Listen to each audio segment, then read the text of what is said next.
TDP కార్యాలయం చంద్రబాబు ఇంటిపై దాడి కేసులో వైసీపీ ఎమ్మెల్సీ లేళ్ల అప్పిరెడ్డిని బెంగళూరులో ఏపీ పోలీసులు అరెస్ట్ చేశారు.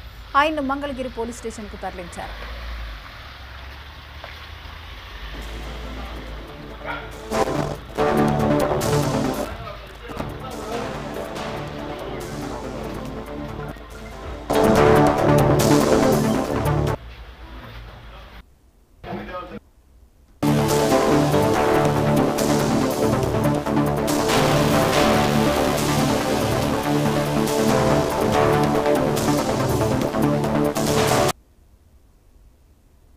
ఇప్పటికే టీడీపీ కార్యాలయంపై దాడి కేసులో వైసీపీ నేతలు బెయిల్ కోసం చేసిన ప్రయత్నాలు విఫలమయ్యాయి.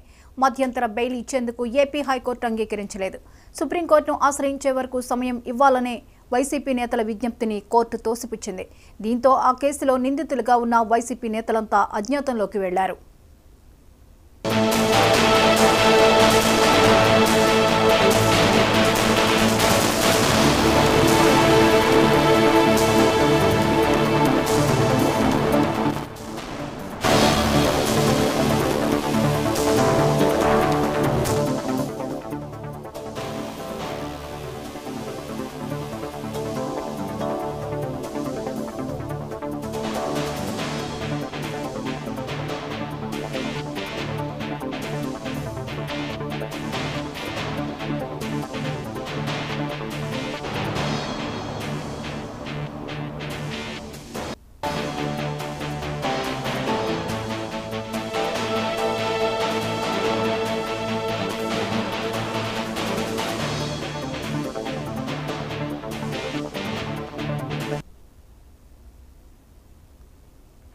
అయితే నందిగం సురేష్ హైదరాబాద్లో ఉన్నారని తెలుసుకున్న మంగళగిరి పోలీసులు అరెస్ట్ చేశారు.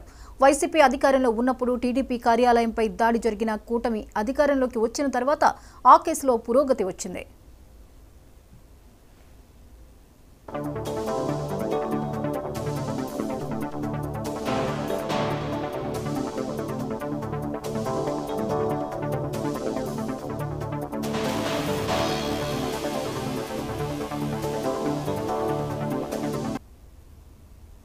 ఇందులో భాగంగా నందిగం సురేష్, లేళ్ల అప్పిరెడ్ల అరెస్టులను చూడాల్సి ఉంది.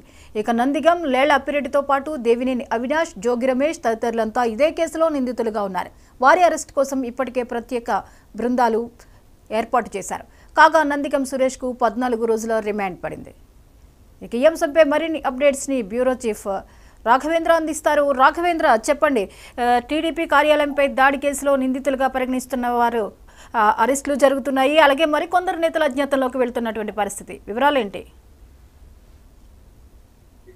జ్యోతి, ఏదైతే గత వైసీపీ ప్రభుత్వ హయాంలో ఒక పక్కన టీడీపీ ఆఫీస్ కి సంబంధించి టీడీపీ ఆఫీస్ మీద దాడి అయితేనేమి, చంద్రబాబు నాయుడు ఇంట్ల మీద కూడా దాడికి వెళ్లిన వైసీపీ నేతల మీద కూడా ఏదైతే ప్రస్తుత ప్రభుత్వంలో కూడా పూర్తి స్థాయిలో కూడా కేసులు అయితే నమోదు చేశారు. దీనికి సంబంధించి ఏదైతే టీడీపీ ఆఫీస్ కి సంబంధించి దాడి అయితేనేమి, కుట్ర అయితేనేమి, దీనికి సంబంధించిన వివిధ కోణాల్లో అయితేనేమి ప్రస్తుతం పోలీసులు అయితే పూర్తి స్థాయిలో కూడా దర్యాప్తు జరుగుతున్నారు. దీంట్లో వైసీపీకి సంబంధించిన కీలక నేతలు కూడా ఉండటం జరిగింది. ముఖ్యంగా చూసుకుంటే గత ప్రభుత్వ హయాంలో ఎవరైతే బాపట్ల ఎంపీ నందిగం సురేష్ అయితేనేమి, అదే విధంగా చూసుకుంటా ఉంటే మాజీ ముఖ్యమంత్రి జగన్మోహన్ రెడ్డి సన్నిహితుడు తలసిల్ రఘురాము, జోగి రమేష్, లేళ్ల అప్పిరెడ్డి వీరంతా కూడా కుట్ర పన్నటం అయితేనేమి, వీళ్ళందరినీ రెచ్చగొట్టి వైసీపీ కార్యాలయం పైన కూడా వైసీపీ కార్యాలయం నుంచే పూర్తి స్థాయిలో కూడా దీనికి సంబంధించి కుట్ర జరిగిందనే కోణంలో కూడా ఇప్పటికే దర్యాప్తు అయితే చెప్తున్నారు. ప్రస్తుతము దీనికి సంబంధించి పూర్తి స్థాయిలో కూడా వీరు ఎక్కడ ఉన్నారు, వీరిని అరెస్ట్ చేయడానికి వీరు ఒక పక్కన హైకోర్టుకి కూడా వెళ్ళి యాంటిసిపేటరీ బెయిల్ అంటే ముందస్తు బెయిల్ కూడా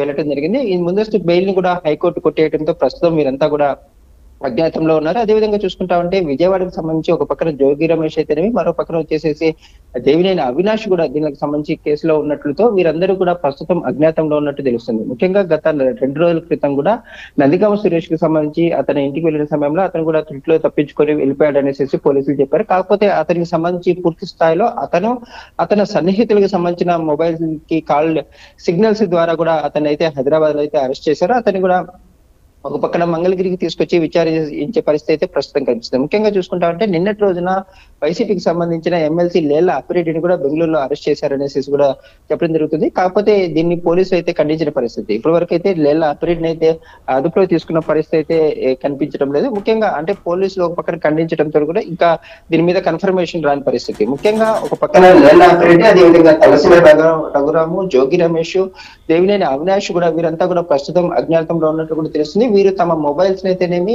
కూడా వాడట్లేదనేసి పోలీసులు కూడా ఓ పక్కన వారి కుటుంబ సభ్యులైతేనేమి వారి సన్నిహితులు ఎవరెవరు ఉంటే వారికి సంబంధించి కూడా చాలా వరకు కూడా ప్రస్తుతం అన్వేషిస్తున్న పరిస్థితి. ముఖ్యంగా వీరంతా కూడా రాష్ట్రంలో లేకుండా వారికి సంబంధించి అంటే ఏదైతే బెంగళూరు కానీ, తమిళనాడు కానీ, కర్ణాటక ప్రాంతాల్లో, కర్ణాటక కానీ, హైదరాబాద్ లో ఉంటున్నారు. ఎందుకంటే జోగి ఇప్పుడు వచ్చేసేసి ఏదైతే బాపట్ల మాజీ ఎంపీ నందిగామ సురేష్ ని హైదరాబాద్ లో అరెస్ట్ చేయడంతో మిగతా వారు ఎక్కడ ఉన్నారనేసి కూడా పూర్తి స్థాయిలో కూడా వీరికి సంబంధించి అరెస్ట్ కూడా జరిగే పరిస్థితి ఉంది. కాకపోతే వైసీపీకి సంబంధించిన ఏదైతే న్యాయ నిపుణులు కూడా దీనికి సంబంధించి పోలీసులు అరెస్ట్ చేస్తే వారికి సంబంధించి న్యాయ సహాయం కోసం కూడా అన్ని రకాలుగా కూడా మంగళగిరిలో అందుబాటులో ఉన్నట్లు కూడా తెలుస్తుంది. ముఖ్యంగా ఈ కేసుకు సంబంధించి ఒక పక్కన ఇప్పుడు ముఖ్యమంత్రి చంద్రబాబు నాయుడు గతంలో ఏదైతే తన ఇంటి మీదకి దాడి అయితేనేమి, అదే విధంగా కూడా పార్టీ ఆఫీస్ మీద దాడి, ధ్వంసము, కుట్ర ఈ కోణంలో పూర్తి స్థాయిలో అయితే పోలీసులు అయితే దర్యాప్తు అయితే చాలా చురుగ్గా చేస్తున్నట్లయితే కనిపిస్తుంది. జ్యోతి, అయితే అరెస్టుల మీద వైసీపీ క్యాడర్ నుంచి ఏమైనా రియాక్షన్ వచ్చిందా? అంటే వైసీపీ క్యాడర్ నుంచి అంటే ప్రస్తుతం అంటే వీరంతా కూడా అంటే బహిరంగంగా చూసుకుంటా అంటే గత వైసీపీ ప్రభుత్వ హయాంలో పూర్తి స్థాయిలో వీరంతా కూడా అంటే అప్పుడు ముఖ్యమంత్రి జగన్మోహన్ రెడ్డి మెప్పు కోసమే ఈ విధంగా కూడా అంటే చాలా వరకు అంటే ఏదైతే న్యాయపరంగా కానీ చట్టపరంగా కూడా ఏదైతే ఇంత దారుణంగా చేశారో దీనికి సంబంధించి అప్పుడు చాలా వరకు చాలా మీడియాలో కూడా వైరల్ అయిన పరిస్థితి ఉంది. ముఖ్యంగా చూసుకుంటా అంటే వీరందరూ కూడా ఏదైతే ఇప్పుడు వీరి తరఫున పూర్తి స్థాయిలో కూడా ఏదైతే కార్యకర్తలు వెళ్ళటానికి కూడా భయపడే పరిస్థితి కూడా కనిపిస్తుంది. అప్పుడు దారుణాతి దారుణంగా కూడా ఎవరైతే ఒక పక్కన పట్టాభి ఇంటి మీద దాడి అయితేనేమి, అదే విధంగా చంద్రబాబు ఇంటి మీదకి దాడికి వెళ్తా ఉంటే కూడా పోలీసులు అడ్డుకున్న పరిస్థితి ఉంది. కాకపోతే టీడీపీ కార్యాలయం మీద విచక్షణ రహితంగా పూర్తి స్థాయిలో దాడి, ధ్వంసము, అడ్డు వచ్చిన వారిపైన కూడా దాడి చేశారు. ఇదంతా కూడా కుట్ర కోణంలో ప్రధానంగా కూడా వైసీపీకి సంబంధించి అప్పుడు ముఖ్యమంత్రి జగన్మోహన్ రెడ్డికి అనుచరులు వారందరూ జగన్ ముప్పు కోసమే ఈ విధంగా చేసినట్టు కూడా తెలుస్తుంది. ఇప్పుడు ఏదైతే ఈ దాడిలో ఉన్న తలసిల రఘురామ్ అయితేనేమి, అదే విధంగా జోగి రమేష్ అయితేనేమి, దేవినేని అవినాష్ వీరందరూ తమ అనుచరులందరినీ కూడా రెచ్చగొట్టే ఇదంతా పథకం పన్నారు. కొంతమంది కుట్ర కూడా అప్పుడు వైసీపీ కార్యాలయం నుంచి కూడా కుట్ర కూడా చేసినట్టు పరిస్థితి ఉంది. దీనికి సంబంధించి వైసీపీ కార్యాలయంలో ఎటువంటి కుట్ర చేశారు అనే కోణంలో ఆ సమయంలో ఎవరున్నారు అనే దానికి సంబంధించి కూడా ఒక పక్కన వైసీపీ కార్యాలయానికి సంబంధించి పూర్తి స్థాయిలో అప్పుడు లేళ్ల అప్పిరెడ్డి కూడా ఉండటం జరిగింది. అతనికి కూడా నోటీసులు ఇచ్చి అప్పుడు సీసీ ఫుటేజ్ ని కూడా ఇవ్వమని అడిగారు. కాకపోతే దీనికి సంబంధించి దాదాపుగా 3 ఏళ్ల పైన అవడంతో కూడా ఫుటేజ్ కూడా లేదని చెప్పినట్లు కూడా తెలుస్తుంది. ఇప్పుడైతే ప్రస్తుతం అప్పుడు వైసీపీ కార్యాలయాన్ని కూడా ఇప్పుడు మాజీ ముఖ్యమంత్రి జగన్మోహన్ రెడ్డి ఇంటి సమీపంలోనే ఏర్పాటు కూడా చేయడం జరిగింది. అక్కడ నుంచి పూర్తిగా కూడా ఖాళీ చేసి ఇక్కడికి షిఫ్ట్ చేసిన పరిస్థితి. ఈ నేపథ్యంలో పూర్తి స్థాయిలో చూసుకుంటా ఉంటే ఒక పక్కన సీసీ ఫుటేజ్ అయితేనేమి, ఏదైతే కీలకంగా ఉన్నారో ఆ నేతలకి సంబంధించిన సెల్ సిగ్నల్ ద్వారా అయితేనేమి వారికి సంబంధించి పూర్తి స్థాయిలో ఎవరైతే కుట్రలో పాల్గొన్నారో ఎవరి ద్వారా అయితేనేమి ఆ రోజు ఏదైతే టీడీపీ కార్యాలయం మీద దాడి జరిగిందో ఆ రోజు ఎవరెవరితోటి ఎవరెవరు మాట్లాడారో, దీనికి ఎవరు ముఖ్యంగా కూడా ప్రత్యక్షంగా పాల్గొన్నారు, ఎవరు తమ అనుచరులతో పాల్గొన్నారు అనే దాని మీద కూడా పూర్తి స్థాయిలో కూడా పోలీసులు అయితేనేమి అన్వేషణ ప్రారంభించింది. ఈ నేపథ్యంలో ప్రధానంగా కూడా చూసుకుంటా ఉంటే ఈ నేతలతో పాటు ఇంకా మిగిలిన వారికి సంబంధించిన డేటాను కూడా పూర్తిగా తీసుకోవడంతో ఇప్పటికే ఒక పక్కన నందిగామ సురేష్ ని మిగతా వారిని కూడా త్వరలో అరెస్ట్ చేసే పరిస్థితి కనిపిస్తా ఉంది. జ్యోతి, రైట్, థ్యాంక్ యూ రాఘవేంద్ర.